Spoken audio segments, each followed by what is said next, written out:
जय हिंद। आइए, जैसा आप लोगों ने टाइटल में देख लिया, आज हम लोग एक नए चैप्टर पार्लियामेंट, संसद के बारे में, ठीक है, पार्लियामेंट के बारे में आज पढ़ना प्रारंभ करेंगे। ठीक है, संसद के कंपोजिशन, इसके पावर्स, इसके प्रिविलेज और एक डेमोक्रेटिक नेशन में कोई भी लोकतांत्रिक जहां सिस्टम है, either parliamentary form of government और presidential form of government, parliament और लेजिस्लेटिव बॉडी का कितना महत्व है, कितना सिग्निफिकेंस है और क्यों इसे सत्ता का केंद्र बिंदु माना जाता है, या फिर जो लोकतांत्रिक देश है या फिर जहां भी लोकतांत्रिक व्यवस्थाएं हैं वहां एक लेजिस्लेटिव बॉडी जो किस प्रकार से विल ऑफ द पीपल को रिप्रेजेंट करती है, इसलिए इसका सिग्निफिकेंस अधिक बढ़ जाता है। और कह सकते हैं ना कि कहीं भी आप किसी भी लोकतांत्रिक, चाहे ब्रिटेन में, यूएसए में, इंडिया में, कहीं भी आप लोकतांत्रिक व्यवस्था में देखेंगे तो भले ही आप सुप्रीम कोर्ट जो होती है वो एज ए गार्जियन और डिफेंडर ऑफ द कॉन्स्टिट्यूशन है, उसकी एक महत्व होता है। जितने भी एक्सिक्यूटिव ऑर्गन्स हैं उसका भी अपना महत्व होता है, वह पॉलिसी को इम्प्लीमेंट कराती है। और जितने भी एडमिनिस्ट्रेटिव या फिर गवर्नमेंट के सेटअप हैं वो तमाम लोगों का अपना अपना सिग्निफिकेंस है। लेकिन लेजिस्लेटिव बॉडी के तौर पे पार्लियामेंट कह सकते हैं वह एक ऐसी संस्था है जिससे कानून का सृजन होता है। ठीक है, जहां कानून जन्म लेती है, जहां कानून का निर्माण होता है। ठीक है, और कोई भी एक लोकतांत्रिक व्यवस्था में जहां रूल ऑफ लॉ है, ठीक है, वहां कानून का बहुत महत्व है। और एक डेमोक्रेटिक नेशन में कानून, अगर कह सकते हैं कि जहां कानून नहीं हो तो वहां अराजकता, अनार्की फैल जाएगी, एक प्रकार से डिक्टेटरशिप आ जाएगा या फिर मोनार्की जिस प्रकार से पहले होता था। तो कानून का होना और रूल ऑफ लॉ जो है वो कह सकते हैं कि इस लेजिस्लेटिव बॉडी और पार्लियामेंट में कह सकते हैं कि एक प्रकार से जब कानून बनती है तभी उसे कोई एक्सिक्यूटिव इंप्लीमेंट करा सकते हैं, कोई जो है कह सकते हैं जुडिशियरी उस पर अपना जजमेंट सुना सकते हैं। तो इसलिए कह सकते हैं ना कि हर एक चीज की अगर कोई केंद्र बिंदु है, कोई एक्सिस पॉइंट है, कोई धुरी है, कोर है इन एनी डेमोक्रेटिक नेशन, और उस केंद्र बिंदु पर अगर पूरे के पूरे उस राष्ट्र जो है रोटेट करती है, या फिर जो इतनी भी डेमोक्रेटिक संस्थाएं हैं वो रोटेट करती है, या फिर पूरे के पूरे कह सकते हैं विश्व में जिस प्रकार से लोकतांत्रिक व्यवस्था का प्रचार प्रसार बढ़ रहा है, तो मैं ये कहूँगा कि कह सकते हैं कि पार्लियामेंट वह एक ऐसे केंद्र बिंदु है, वह एक्सेस पॉइंट है जिसके कारण और जिसकी वजह से पूरे के पूरे वैश्विक धरातल पे इस लोकतांत्रिक व्यवस्था का, लोकतांत्रिक मूल्यों का प्रचार प्रसार हो रहा है और रिवॉल्व कर रहा है। ठीक है, तो ये चीजें हैं पार्लियामेंट, संसद। इसका सिग्निफिकेंस हमने थोड़ा इंट्रोडक्टरी लेक्चर में बताया। लेजिस्लेटिव ऑर्गन्स कहा जाता है इन्हें। ठीक है, तीन प्रमुख ऑर्गन्स हैं। पहला है लेजिस्लेटिव बॉडी जो हम लोग अभी पढ़ेंगे। दूसरा होता है एक्सिक्यूटिव। लेजिस्लेटिव का हिंदी होता है विधायिका। विधायिका इन द सेंस जो रूल्स, रेगुलेशन, नियम, कानून को फ्रेम करती हो, that is known as legislate करना, विधि का निर्माण करना, विधायिका। ठीक है, और दूसरा है एक्सिक्यूटिव। एक्सिक्यूटिव मतलब जो क्रियान्वयन करता हो, मतलब जो विधायिका के द्वारा नियम बनाए गए नियमों का अनुपालन करवाता हो, उसका पालन करवाता हो, उसे इन्फोर्स करने का प्रयास करता हो। ठीक है, और तीसरा होता है जुडिशियरी। ये तीन प्रमुख जो है ऑर्गन्स माना गया है कोई भी देश में या फिर कोई भी पार्लियामेंट्री फॉर्म ऑफ सिस्टम। ठीक है, तो न्यायपालिका का काम है कि देखना कि वो रूल्स एंड रेगुलेशन जो विधायिका के द्वारा बनाया गया है वह फंडामेंटल राइट का वायलेशन तो नहीं कर रहा, वो जितने भी बेसिक स्ट्रक्चर की डॉक्ट्राइन है उसका तो पालन कर रहा है। इन तमाम और कह सकते हैं कि डेमोक्रेटिक वैल्यूज हैं, आइडियल्स हैं, उसको जो है समाहित और इंक्लूड करने का प्रयास कर रहा है या नहीं। तो इन तमाम चीज़ों को जो है न्यायपालिका अपने जो है तरीके से अंडर जुडिशियल रिव्यू के तहत उसे जांचने परखने का प्रयास करती है। तीन ऑर्गन हमने देख लिया। तो जो पार्लियामेंट है वह है लेजिस्लेटिव ऑर्गन।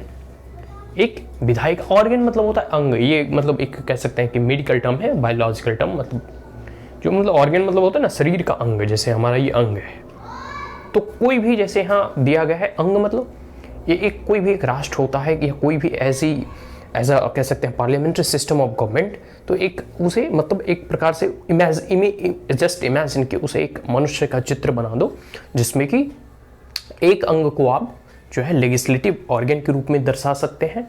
एक अंग को आप मतलब कोई भी अंग, कोई भी बॉडी पार्ट्स को आप एक्सिक्यूटिव ऑर्गन्स के रूप में आप उन्हें इंडिकेट कर सकते हैं, और अनदर ऑर्गन्स को आप किसी भी ऑर्गन्स को आप जो है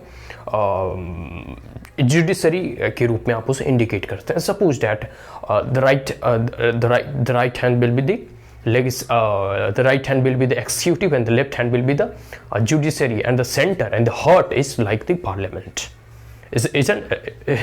मतलब is it suitable for you? Then let us see organ or heart. Heart is the important organ of our body. If heart beat stop, then we will die. Suppose that same thing belong to the constitution. अगर मतलब कह सकते हैं ना कि हमारी जो धड़कन है वो अगर रुक जाए तो पूरी की पूरी वो जो मनुष्य है एक निर्जीव प्राणी के रूप में मतलब वो मरा हुआ घोषित कर दिया जाता है डॉक्टर के द्वारा।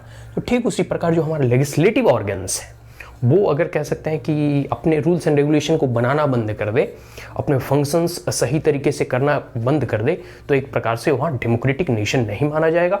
वह जो पूरी के पूरे सिस्टम है, पूरी की पूरी जो पार्लियामेंट है वो बिल ऑफ द पीपल को रिप्रेजेंट नहीं करेगी। तो ये इंपॉर्टेंस है। तो parliament as I indicate parliament as like the heart, one of the important organ of the our body part, same like मतलब in any democratic nation the parliament, the legislative body is the heart of the this system of parliamentary form of government. Now union government, कोई भी union सरकार के द्वारा जो है नियम कानून बनाई जाती है, ठीक है, तो उसके द्वारा जो है इस पार्लियामेंट्री फॉर्म ऑफ गवर्नमेंट में इसी कानून का जो निर्माण करता है ना केंद्र सरकार, वह इसी यूनियन गवर्नमेंट जो है लेजिस्लेटिव ऑर्गन्स के थ्रू करता है। और जो भी स्टेट असेंबली होती है, जो राज्य विधानसभाएं होती है, वहाँ भी कुछ हद तक जो स्टेट लिस्ट में दिए गए हैं उसके कार्य उस पर वह नियम कानून बनाती है। तो अनुच्छेद आर्टिकल 79 टू आर्टिकल 122 तक, ठीक है, आर्टिकल 79 टू आर्टिकल 122 तक संविधान में यह प्रावधान दिए गए हैं कि किस प्रकार से जो है पार्ट 5 में है संविधान में यह प्रावधान दिए गए हैं कि इस पार्लियामेंट का ऑर्गेनाइजेशन कैसा होगा, इसका संगठन कैसा होगा, समूह कैसा होगा, इसकी कंपोजिशन कैसी होगी, इसका ड्यूरेशन कितना होगा, कितने दिनों के लिए बैठेंगे, कितनी बार बैठेंगे, ऑफिसर्स इसमें कौन कौन होंगे, इसके प्रोसीड्यूर्स, कोई भी बिल को पारित कराने में, कोई भी चीज़ को टेबल कराने में उसका विधि क्या होगा, ठीक है। वही है प्रिविलेज, जितने भी सांसद हैं, प्रेसिडेंट हैं, इन लोगों का कौन कौन सी फैसिलिटी, प्रिविलेज, अलाउंसेस मतलब मिलेगा, पावर्स, इनके पास शक्तियाँ कितनी निहित होगी, क्योंकि यह बिल ऑफ द पीपल को रिप्रेजेंट करते हैं, ठीक है। Is that clear? Now parliament जो है कंसिस्ट करता है president, council of state and house of people. देखो पार्लियामेंट जो है क्या है, पार्लियामेंट जो है तीन चीजों को मिलकर बनता है। वह है सबसे पहले प्रेसिडेंट। हालांकि प्रेसिडेंट पार्लियामेंट्री जो फंक्शनिंग है मतलब डे टू डे एक्टिविटीज है, जैसे कोई बिल आया वो ये सब में वो कह सकते हैं कि पार्टिसिपेट नहीं करते, बट लेकिन without his assent not a single bill become an act. इनके बिना हस्ताक्षर के, मतलब भारत की मैं बात कर रहा हूं, बिना प्रेसिडेंट के, राष्ट्रपति के हस्ताक्षर के कोई भी बिल जो है एक्ट का रूप नहीं लेगा। Is that clear? तो प्रेसिडेंट को integral part of the parliament या फिर माना जाता है। आगे काउंसिल ऑफ स्टेट कह सकते हो या फिर कैबिनेट मिनिस्टर, जितने भी मंत्री वगैरह होते हैं वो, और हाउस ऑफ द पीपल जो कॉमन संसद भी होते हैं, और जो भी उस लोकसभा में चुनकर आते हैं वह जो है हाउस ऑफ द पीपल उन्हें कहा जाता है, इसलिए क्योंकि वह पीपल के द्वारा डायरेक्टली इलेक्टेड है और वह पीपल के बिल को रिप्रेजेंट करते हैं, जैसे अपने अपने कंस्टिट्यूएंसी से आते हैं और अपने अपने लोगों की महत्वाकांक्षाएं, उनकी ड्रीम, उनके एस्पायरेशंस, उनके कह सकते हैं कि एक प्रकार से जितने भी चीज़ें हैं, जो भी, चाहे उनकी सफरिंग्स हो, उनके सैरे हो या फिर उनके वॉइस को वह उस पार्लियामेंट के सदन में टेबल करते हैं, रखते हैं, बोलते हैं, अरेज करते हैं। House of the people Bharat में दो सदन है, द्विसदनात्मक है, एक है अपर हाउस, एक है लोअर हाउस। अपर हाउस कहा जाता है राज्यसभा को। Is that clear? वो इनडायरेक्टली इलेक्ट होकर आते हैं जो कि राज्य का प्रतिनिधित्व करते हैं। लोअर हाउस है लोकसभा, जो कि लोगों का प्रतिनिधित्व करते हैं और वो डायरेक्टली चुन के आते हैं। ये दो ही सदनात्मक है। ठीक इसी प्रकार राज्य सरकार में भी जो है या राज्य सरकार के ऊपर छोड़ दिया गया है, तो चाहे तो आप द्विसदनात्मक रहें या फिर वहाँ सिंगल लेजिस्लेटिव बॉडी भी रहती है। ठीक है, तो ये चीज़ें क्लियर हो गया। तो president, council of state and house of the people. अब है कुछ हम ब्रिटेन की बात करते हैं, क्योंकि ये जो पार्लियामेंट्री फॉर्म ऑफ गवर्नमेंट है ये हम लोगों ने मोरलेस कह सकते हैं ब्रिटेन से ही बोरो किया है। ठीक है, जिसमें कि वहां क्राउन होते हैं, किंग होते हैं, और हाउस ऑफ लॉर्ड्स है और house of the Commons. Crown वहां के मतलब जो क्राउन है वो वहां के क्यून होती है, मतलब महारानी, हमारे यहाँ राष्ट्रपति। ठीक है, और हाउस ऑफ द लॉर्ड है जो अपर हाउस होता है, जैसे हमारे यहाँ राज्यसभा, वहां हाउस ऑफ द लॉर्ड है, मतलब यह हेरिडेटरी चलता है, वंशागत, परंपरागत। ठीक है, और house of the Commons, common जो चुनकर आते हैं, मतलब इलेक्टेड रिप्रेजेंटेटिव जैसे हमारी लोकसभा में आते हैं। यूएसए में क्या है, कांग्रेस को जो है लेजिस्लेटिव बॉडी मानी गई है, जिसके अंतर्गत जो है सीनेट है, अपर हाउस, ठीक है, और हाउस ऑफ रिप्रेजेंटेटिव है lower house. Is that clear? हमने यहाँ 3 उदाहरण देके समझाने का प्रयास किया। तो यूनाइटेड स्टेट ऑफ अमेरिका में president is not a integral part of the legislative organs of the United state of America. ठीक है, क्लियर हो गया? कांग्रेस को ही लेजिस्लेटिव ऑर्गन्स कहा जाता है, जिसमें द्विसदनात्मक है, अपर हाउस और लोअर हाउस। अपर हाउस को सीनेट बोला जाता है और लोअर हाउस को हाउस ऑफ रिप्रेजेंटेटिव्स कहा जाता है। ठीक है, तो ये पार्लियामेंट्री कह सकते हैं कि फॉर्म ऑफ गवर्नमेंट में आज हम इसको हम एज ए इंट्रोडक्टरी लेक्चर भी कह सकते हैं कि मैंने सारा चीज़ यहाँ क्लियर कर दिया। ठीक है, कि पार्लियामेंट में या इस विधायक कह सकते हैं ना कि जो शक्तियाँ हैं, इसके कंपोजिशंस, इसके फंक्शंस, इसके प्रिविलेज, हम उसको एक एक टॉपिक को डिटेल में पढ़ें। यहाँ बस ऐसे हमने जाना कि भारत ऐसे लोकतांत्रिक व्यवस्था में, लोकतांत्रिक देश में जो है हमारा जो कोई भी नियम कानून है वह पार्लियामेंट के द्वारा पारित किया जाता है।